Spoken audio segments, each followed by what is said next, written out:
Muito bem, vamos então ao estudo da nossa Revista Espírita, mês de setembro, inaugurando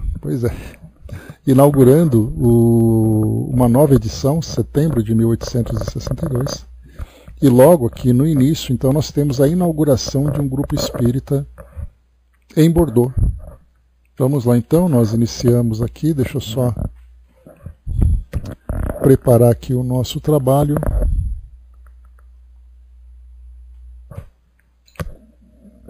Muito bem.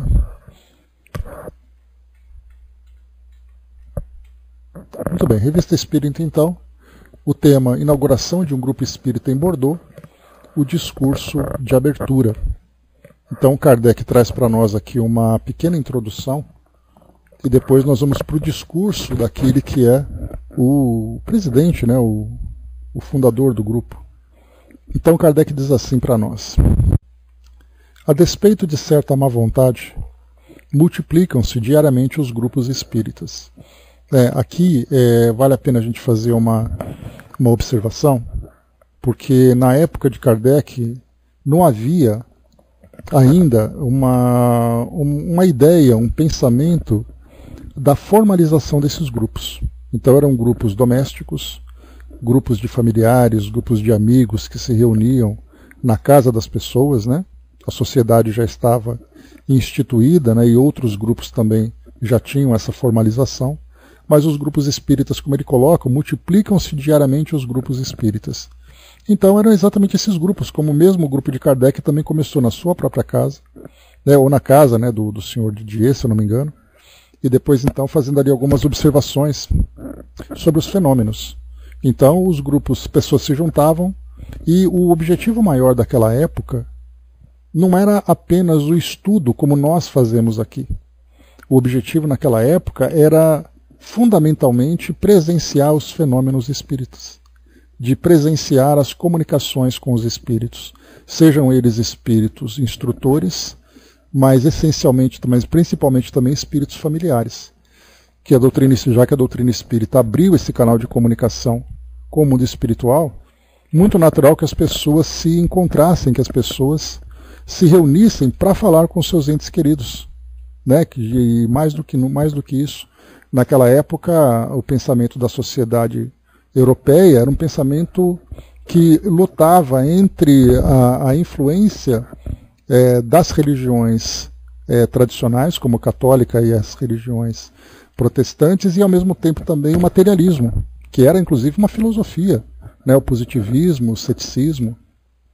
Então as pessoas, quando tinham aquela ideia de que perder um ente querido, a religião proibindo, a ciência dizendo que não havia nada, e chega o espiritismo dizendo que os canais com o mundo espiritual estão abertos, então é claro que as pessoas se aproximariam para presenciar esses fenômenos. Então, diferentemente, por exemplo, aqui do nosso trabalho, nós nos juntamos para falar sobre o espiritismo, né? Um material disponível para nós, né? um conteúdo muito abrangente disponível para nós, diferentemente daquela época. Diferentemente daquela época em que tinham apenas ali alguns poucos livros, né, que eram, por exemplo, o Livro dos Espíritos e o Livro dos Médiuns. Bom dia, Didima.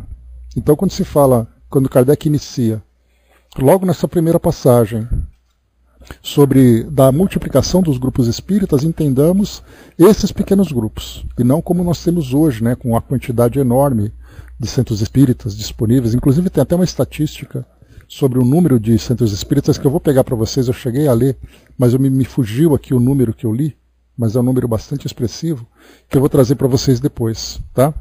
Então, diferentemente de você abrir um centro espírita, correr atrás de documentação, CNPJ, depois fazer a formalização dele, depois filiar ele a uma federativa, lá os grupos se reuniam na casa das pessoas e pronto. Né? E sem falar que a mediunidade também era algo que hoje é absolutamente desaconselhável que seja feito em casa. Né? Então a exceção que nós fazemos aqui no nosso grupo, quando os nossos amigos se comunicam conosco através de vocês médiuns aqui presentes, quando eu comento sobre isso com outros amigos, vem aquela grande interrogação.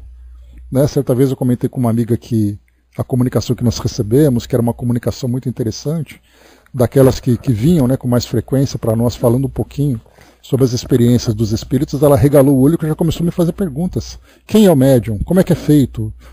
De quando que isso acontece? Ela não se preocupou com a mensagem. A dúvida foi exatamente a vivência da mediunidade num grupo virtual. Sendo que naquela época de Kardec, multiplicam-se diariamente os grupos espíritas. Então, por isso a gente vê a mudança de pensamento de um tempo para outro. Bom dia, Dini, querida. Bom dia, abraço. Mas vamos lá, Kardec continua. Para nós é um prazer e um dever apresentar aos nossos numerosos leitores o discurso pronunciado em Bordeaux, na inauguração de um deles, pelo seu fundador, Sr. Condat, em 20 de março de 1862. A maneira pela qual a séria questão do espiritismo nele é encarada prova agora quanto são compreendidos o seu objetivo essencial e o verdadeiro alcance. Sentimos-nos felizes em dizer que tal sentimento é hoje geral, porque em toda parte a curiosidade dá lugar ao desejo de instrução e de melhora. Foi o que podemos constatar nas visitas que fizemos a várias cidades do interior. Lembremos aqui o livro Viagem Espírita de 1862, que virou um livro à parte, inclusive publicado pela FEB, somente com os relatos e as experiências de Kardec na visita a esses grupos. Então, sentimos-nos felizes em dizer que tal sentimento é hoje geral, porque em toda parte a curiosidade dá lugar ao ensejo de instrução e de melhora. Então aqui já mostra que o pessoal está interessado em aprender, e não apenas a ver ali os fantasmas, ver ali os fenômenos acontecerem, de uma forma muito mais alegórica, curiosa, do que interessados realmente na filosofia. Foi o que pudemos constatar nas várias visitas que fizemos a várias cidades do interior. Vimos o seu interesse pelas comunicações instrutivas e a sua estima pelos médiuns que as recebem. Mais uma vez aqui, os médiuns se tornando protagonistas, quase que estrelas, grandes personalidades dos grupos. E aqui para nós não é diferente. Quando tem ali aquele grande médium dentro de uma casa espírita, muitas vezes ele acaba sendo quase que reverenciado, que digamos ali Chico e Divaldo, por exemplo. Isso é um fato característico na história do estabelecimento do Espiritismo. Não conhecemos de modo algum o grupo ao qual nos referimos, que é esse de Bordeaux, mas julgamos suas tendências pelo discurso de inauguração. O orador não teria sustentado essa linguagem na presença de um auditório leviano e superficial, reunido para se distrair. São as reuniões sérias que dão uma ideia séria do Espiritismo. Eis porque nunca seria demais estimular a sua multiplicação. Então aqui não fala qual é o tamanho desse grupo, quantas pessoas estavam ali presentes. A gente vê aqui um discurso bem elaborado, um discurso com um conteúdo muito profundo, muito reflexivo, e feito de repente para um grupo de 20 pessoas, de 10 pessoas. A impressão que dá aqui é como se ele estivesse quase que num congresso, ali com centenas de pessoas assistindo. Mas como era um grupo que estava se inaugurando, um grupo pequeno. Até porque a gente lembra que Kardec, numa das suas instruções, ele orienta para que os grupos priorizem muito mais a qualidade do que a quantidade. Então ele dizia que vale muito mais um pequeno grupo de 10 pessoas do que um grupo com 200. Pelas divergências de ideias, pelos interesses que são ali naquela época, eram interesses muito mais voltados para a curiosidade, para desafiar a realidade dos espíritos e tudo mais. Então vamos lá, começa assim o discurso.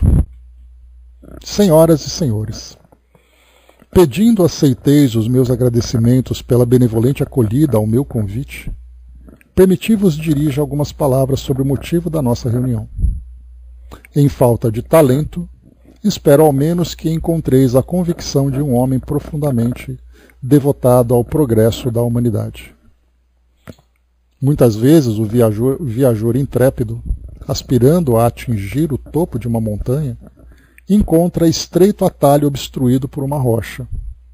Muitas vezes também, no curso das idades, a humanidade que tende a aproximar-se de Deus encontra o seu obstáculo.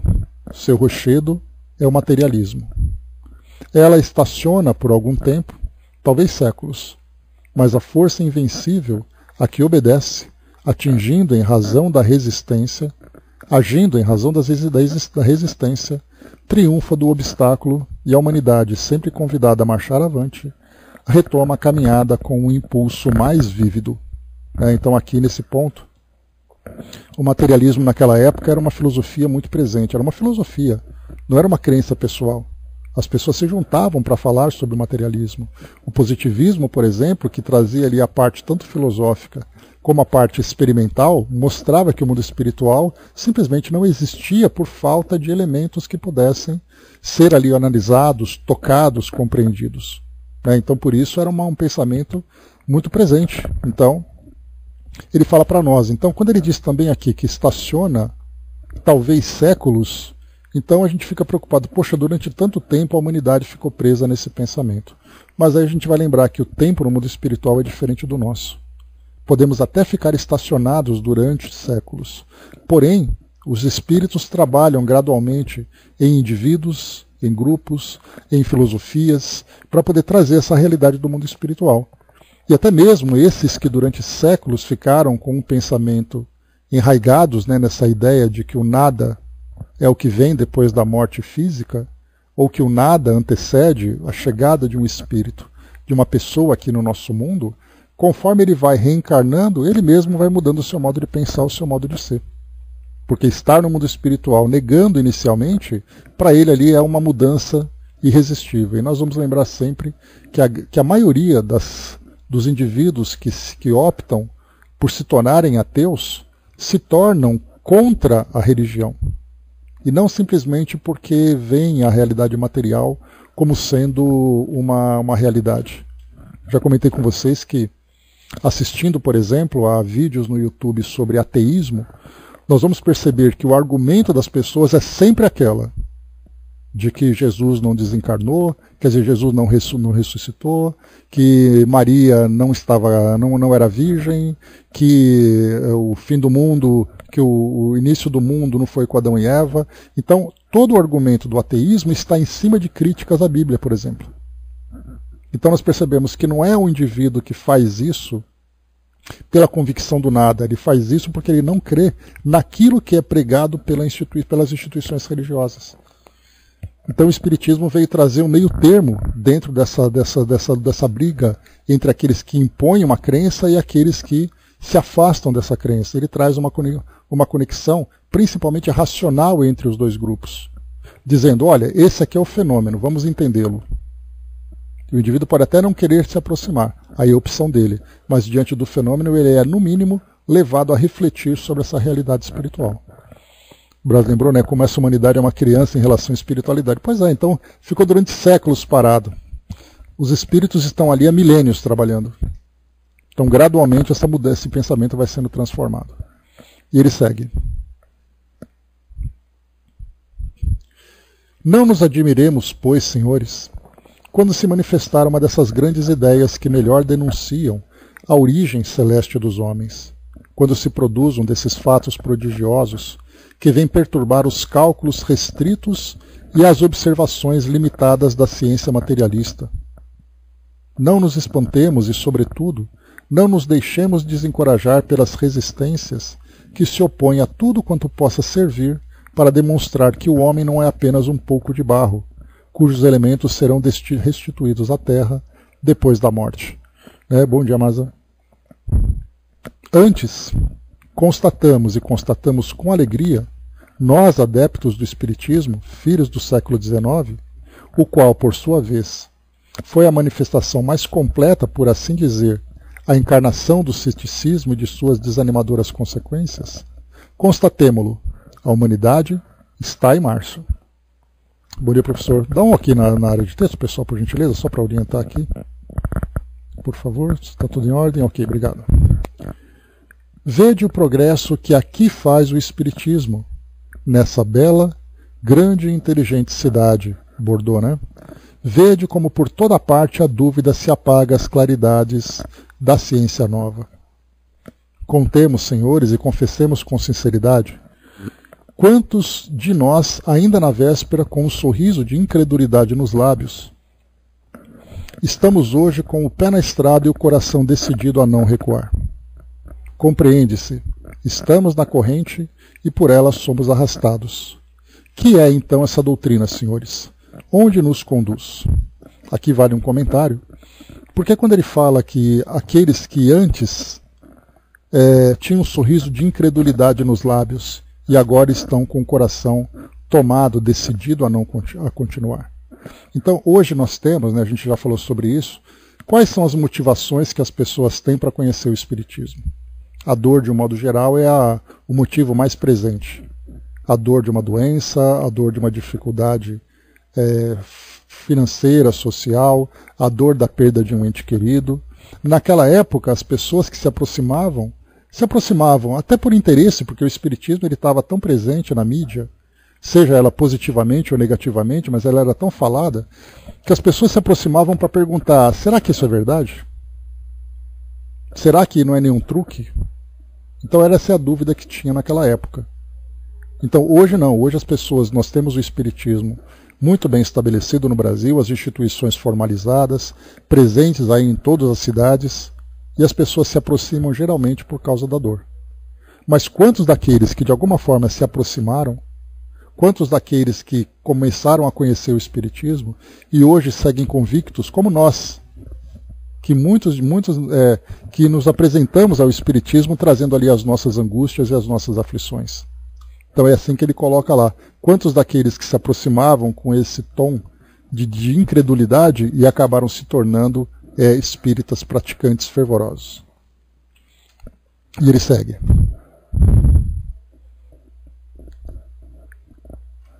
Levantar a coragem do homem, sustentá-lo nos seus desfalecimentos, fortificá-lo contra as vicissitudes da vida, reanimar sua fé, provar-lhe a imortalidade da alma, não só por demonstrações, mas por fatos.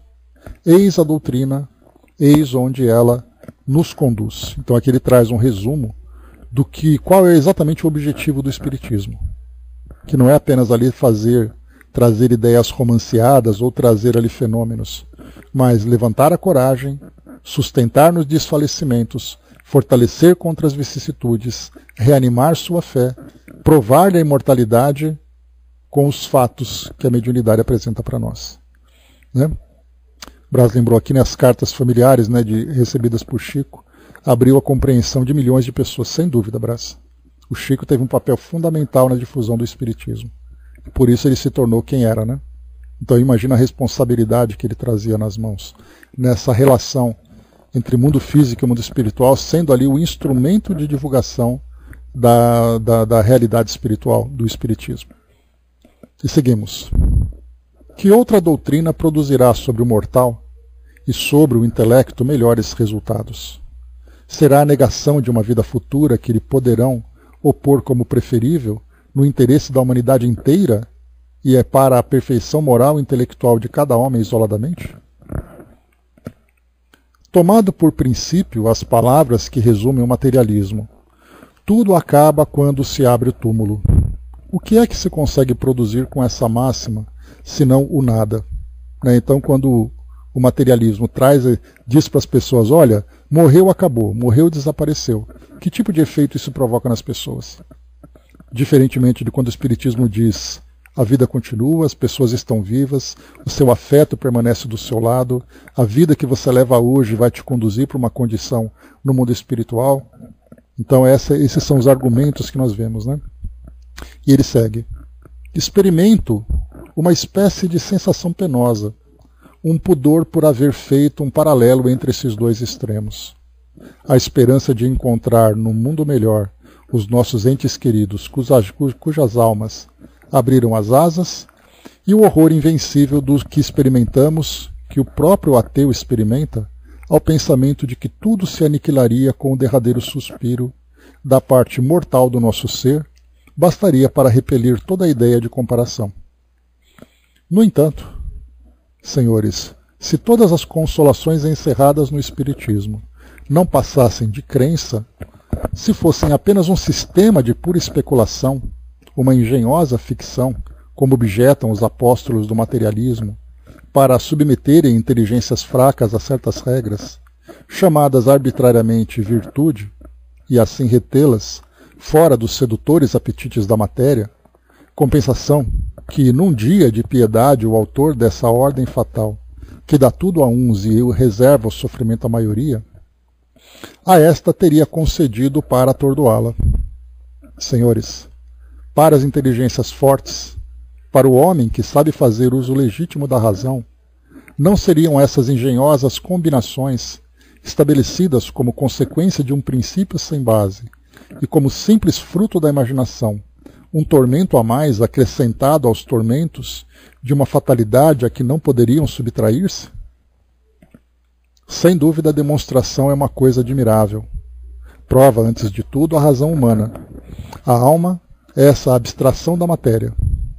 Mas até esse dia, seu ponto de partida único foi essa máxima de Descartes: penso, logo existo. Hoje o Espiritismo veio dar uma força imensa ao princípio da imortalidade da alma, apoiado em fatos tangíveis e irrefutáveis. Então aqui é colocado que penso, logo existo. Descartes, então, quando ele traz esse pensamento, ele fala para nós que a minha existência está relacionada com a minha capacidade de ter razão, com a minha capacidade de pensar. Então não é o corpo que faz isso, é o meu autoconhecimento que me traz esse sentido de existência. E aí o Espiritismo vem, através dessas comunicações, trazendo que essas consciências que já não mais dependem do corpo, se manifestem e tragam o seu modo de pensar. E algo muito, muito, muito importante que nós tivemos nesse processo foi exatamente aquele começo com os fenômenos, mesas girantes, mesas dançantes, os espíritos trazendo respostas pessoais, brincando com as pessoas, até o momento em que, estabelecida essa comunicação, os espíritos sérios começam então a trazer aqui reflexões valiosas a respeito da nossa própria existência. Então, primeiro, o fenômeno para chamar a atenção. Depois, a presença dos espíritos elevados, trazendo para nós um novo modo de pensar. Então a gente percebe que esse processo foi cuidadosamente e meticulosamente pensado para que ele pudesse ser um processo pedagógico para a humanidade, de ver o fenômeno e depois se perguntar por que isso acontece, qual é a causa desse fenômeno. E aí então os espíritos começam a trazer suas ideias, sua personalidade, sua visão de mundo, seja mundo encarnado ou desencarnado, e as pessoas já estão tocadas por essa realidade. E ele segue. O que precede explica como e por que estamos aqui reunidos.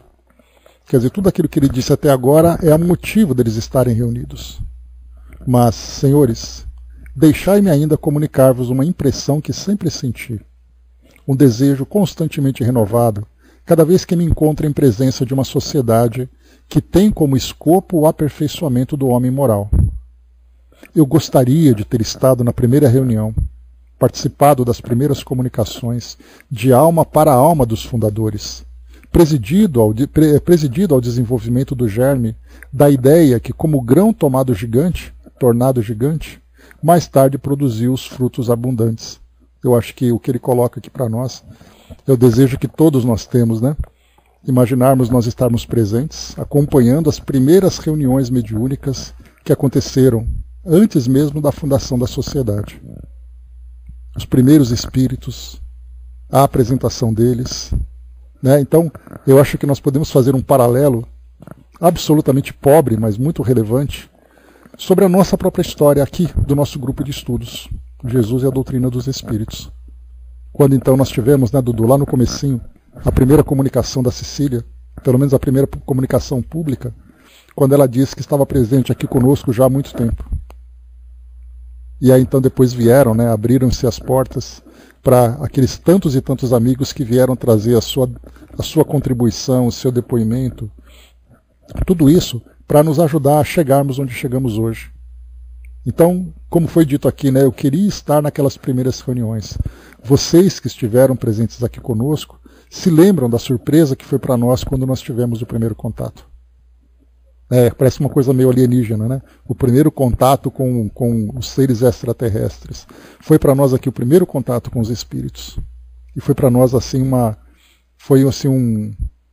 uma revigorada que nós tivemos e ao mesmo tempo um certo temor pelo peso da responsabilidade de estarmos sendo acompanhados por esses amigos.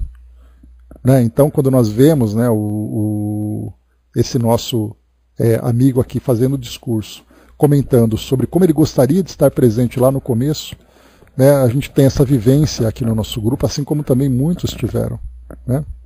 O Braz lembrou, né? Não canso de pensar, né?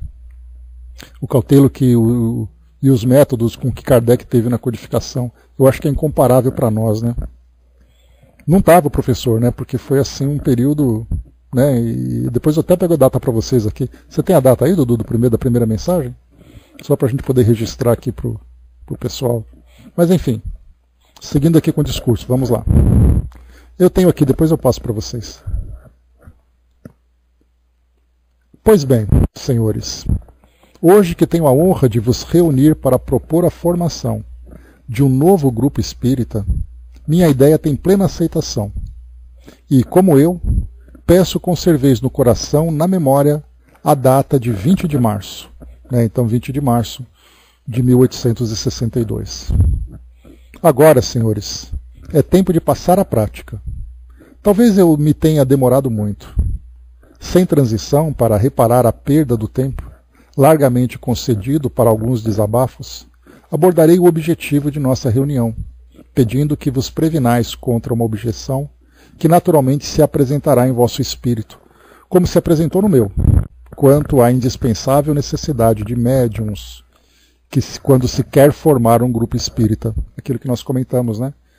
Falou em espiritismo, tem que ter médium para ter espírito. E aqui ele coloca, não há necessidade indispensável de médium. E ele vai explicar por quê.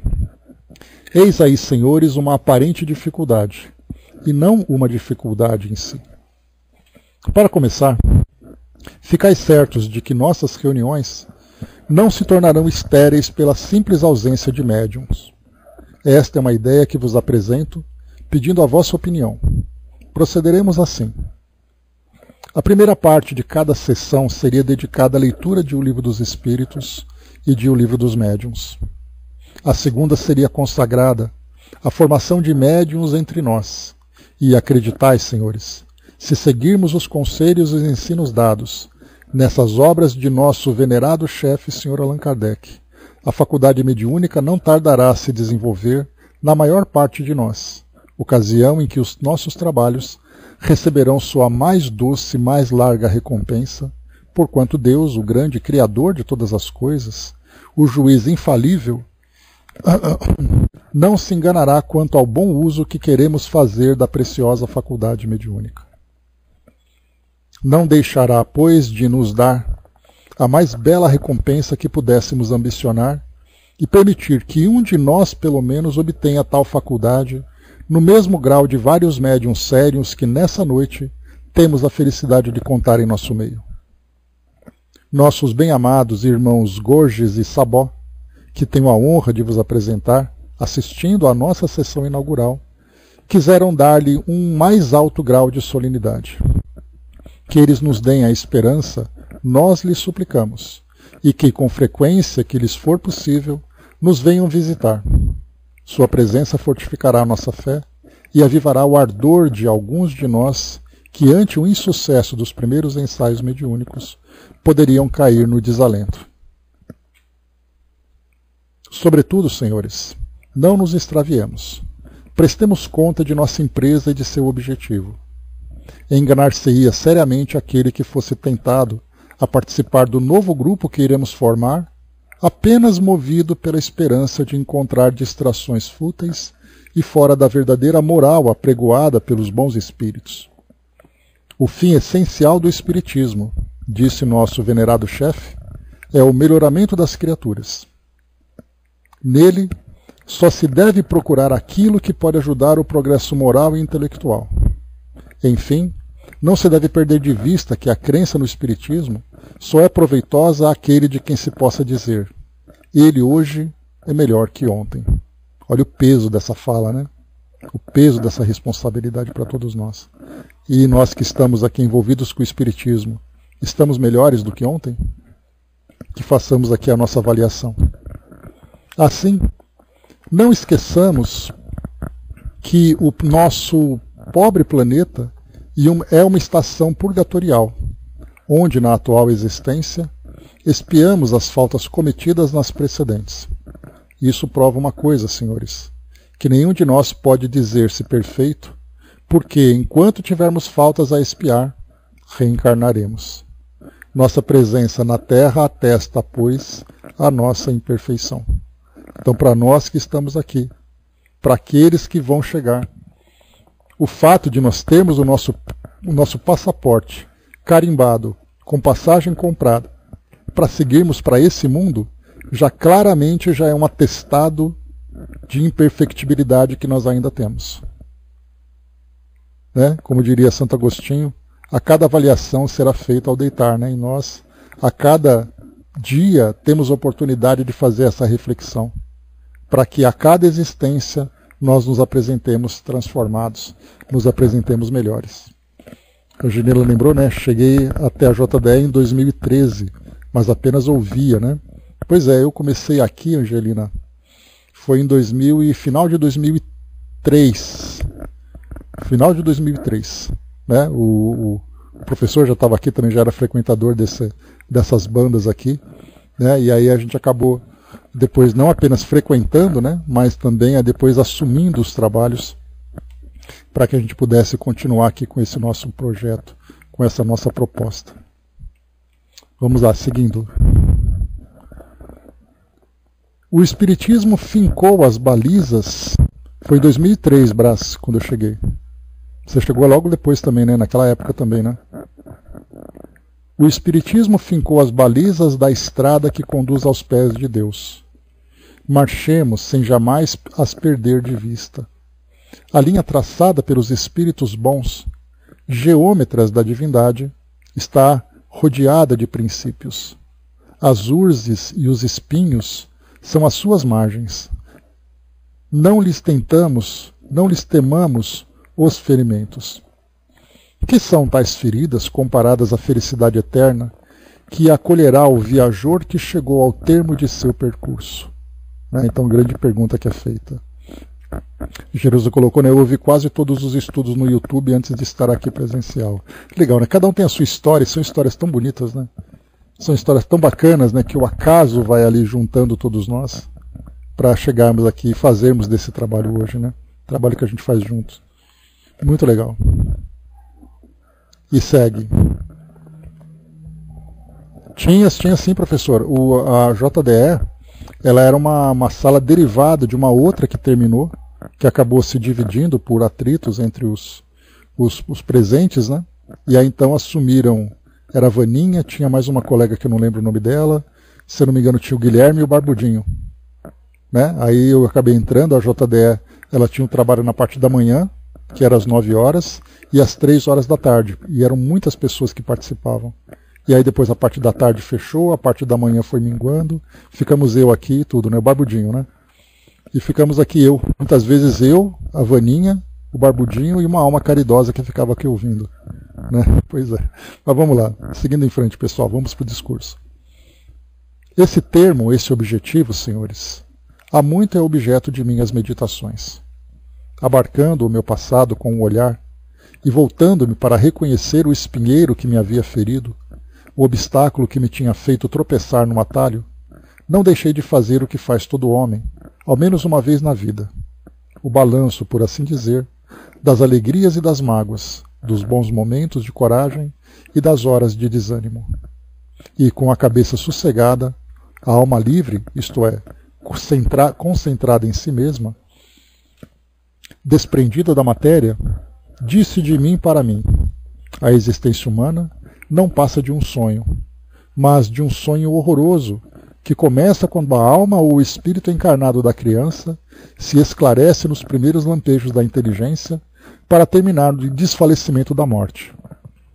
A morte, essa palavra de horror, para tanta gente, na verdade é apenas o despertar desse sono horrível, o benfeitor socorrista que nos liberta do pesadelo insuportável que nos acompanha passo a passo desde o nascimento.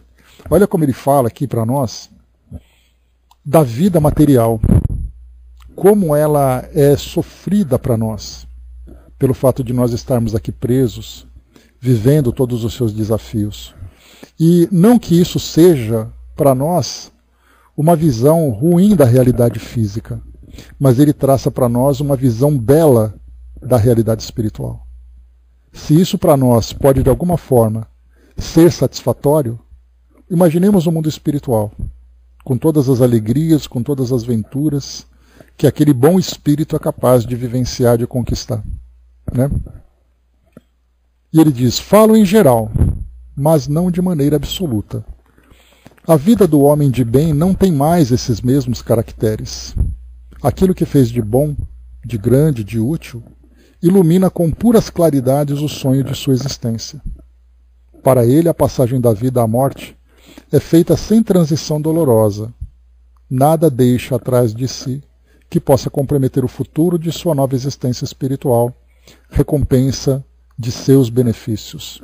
Então, o homem de bem é aquele que, quando chega no mundo espiritual, chega colhendo os frutos de tudo aquilo que ele semeou, em cada uma de suas ações, em cada um de seus dias. Mas, ao contrário, para aqueles que, cegos voluntários, tiverem constantemente fechados os olhos para melhor negarem a existência de Deus, que se tiverem recusado a contemplação do sublime espetáculo de suas obras divinas, provas e manifestações de sua bondade, de sua justiça, de seu poder, direi que terão um terrível despertar, cheio de amargos lamentos, sobretudo por haverem desconhecido os benéficos conselhos de seus irmãos espíritas. O sofrimento moral que terão de suportar durará até o dia em que um arrependimento sincero desperte a piedade divina que lhes concederá a graça de uma nova encarnação. E aí, quando nós falamos no mundo como o nosso, dentro do contexto que nós estamos vivendo hoje, já dá para ter uma ideia de quanto sofrimento ainda vai existir para todos nós aqui quando retornarmos ao mundo espiritual. Felizes daqueles, felizes de nós, que estivermos conseguindo semear, né, esse bom plantio para que possamos colher do outro lado. Muito mais do que falar, do que estudar, mas de vivenciar de fato tudo isso. E pelo que nós vemos hoje no nosso mundo, quantas dificuldades ainda vamos encontrar. Muitas pessoas ainda veem nas comunicações espíritas a obra do demônio. No entanto, seu número diminui a cada dia. Essa feliz diminuição deve-se, evidentemente, à curiosidade, fazendo com que as pessoas visitem os grupos espíritas ou leiam o livro dos espíritos, e porque no número dos curiosos encontram-se criaturas que se convencem, sobretudo entre as que leem aquele livro. Porque, senhores, não creais poder atrair muitos adeptos à nossa sublime doutrina, fazendo-os primeiramente assistir às nossas reuniões. Não. Tenho a íntima convicção de que uma pessoa completamente estranha à doutrina não se convencerá pelo que vir em nossas reuniões. Antes estará pronta a rir dos fenômenos do que levar a sério. Então, primeiro nós temos que convencer o coração, para depois convencer o intelecto. Porque o coração ele é sincero, o intelecto ele é apenas curioso, ele é questionador. Então, se nós chamarmos uma pessoa para conhecer a doutrina espírita, numa reunião mediúnica, certamente ela vai se impressionar. E ela pode ou sair assustada, ou se sentir ofendida com o espetáculo que foi mostrado, muitas vezes à base de caricaturas, de espetáculos temerosos, né? Imaginemos, por exemplo, uma pessoa que não conhece, que ao assistir uma reunião mediúnica, vê aquele momento do transe mediúnico, quando o médium, muitas vezes, é tomado por aquele pequeno solavanco, ele começa a olhar e ficar impressionado e dar risada. Porque ele não compreende a ligação que existe, toda a parte teórica, toda a fisiologia do fenômeno mediúnico. E aí, então, depois que a comunicação acontece, ele começa então a questionar se aquilo é verdade. Quem é aquele espírito? Se o médium não está mentindo. Agora, quando ele inicialmente começa a ter contato com os livros, começa a ter contato com a teoria, e depois então ele participa de uma reunião, ele está pronto para fazer as perguntas certas, ele está pronto para ver o aspecto exato, correto, verdadeiro da realidade espiritual. Hoje, quando ele fala assim que as pessoas deveriam ler o livro dos Espíritos, nós lembramos que o Dr. Bezerra de Menezes, no Recordações da Mediunidade, trouxe para nós aquela mensagem dizendo que aqui para nós, espíritas contemporâneos, o livro dos Espíritos ele é um grande enigma. Por isso, então, os espíritos adotaram a estratégia de romancear o mundo espiritual, trazendo mensagens, trazendo relatos do mundo espiritual, essas pequenas novelas para nos atraírem e nos seduzirem, para depois começarmos o estudo. Quantos de nós vivemos isso? Lendo romances para depois começar a conhecer a doutrina espírita. Então, para nós hoje, o espiritismo é um grande desafio. O livro dos espíritos é um grande desafio. Porque não é só uma questão de leitura. Nós temos que aprender a estudar o livro dos espíritos. E para isso nós temos que ter uma base mínima para fazer as interpretações corretas daquilo que os espíritos estão dizendo. Então, por isso ele diz para nós que primeiro toca-se o coração, para depois a gente tocar o intelecto das pessoas. Vamos lá. Quanto a mim, senhores, terei feito muito mais pela nova doutrina, quando, em vez de levar alguém a assistir a uma de nossas sessões, eu fizer com que ele leia o livro dos Espíritos. E aqui então a gente pode substituir de uma forma mais atual, quando nós levarmos as pessoas a conhecerem os livros espíritas. Como lembra a dona Nena Galves, né? Lá do Centro Espírita União, o lema do centro era: a doutrina espírita se encontra nos livros. Né? Toda a parte teórica, todos os fundamentos, né? E depois ela é demonstrada na prática, naturalmente. Ao ter certeza de que a leitura foi feita e deu os frutos que deveria produzir, então levo com satisfação aquela pessoa a um grupo espírita, porque só nesse momento eu tenho certeza de que se dará conta de tudo quanto vir e ouvir. E aquele que provavelmente riria antes da leitura desse livro, apresentará efeitos diametralmente opostos. Não quero dizer que chore. E para terminar, senhores, nada melhor do que uma citação de O Livro dos Espíritos. Ela convencerá mais do que o permitem os meus fracos argumentos, àqueles que ainda duvidam da verdadeira base sobre a qual repousam as crenças espíritas.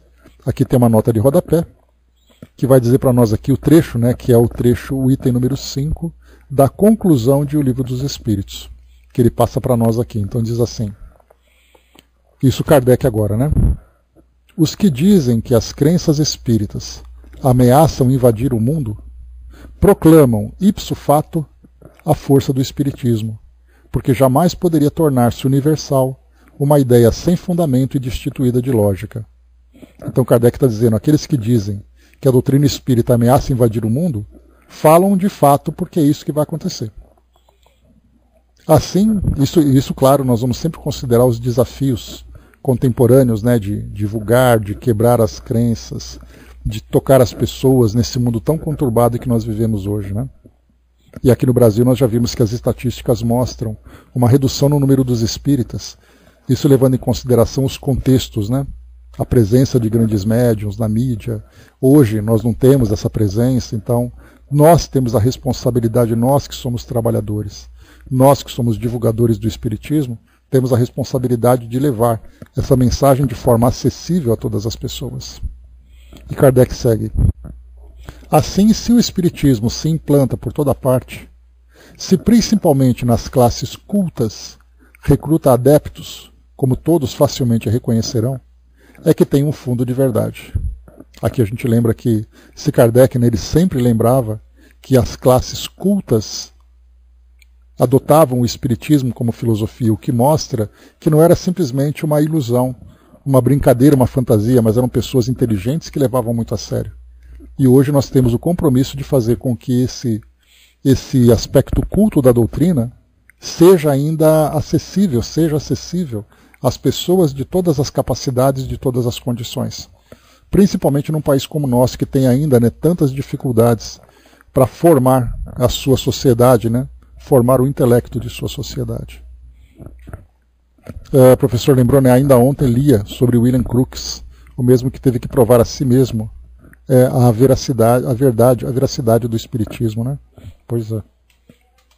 E aqui depois, baldados contra essa tendência, serão todos os esforços dos seus detratores, e a prova é que o próprio ridículo de que procuram cobri-lo, longe de lhe amortecer o ímpeto, parece ter-lhe dado novo vigor, resultado que plenamente justifica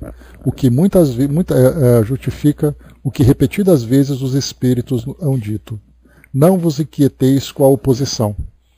Tudo que contra vós fizerem, se tornará a vosso favor, e os vossos maiores adversários, sem o quererem, servirão a vossa causa. Contra a vontade de Deus, não poderá prevalecer a má vontade dos homens. E aqui o Sr. Condate assina então esse discurso, certamente aplaudido, né, pelo público presente.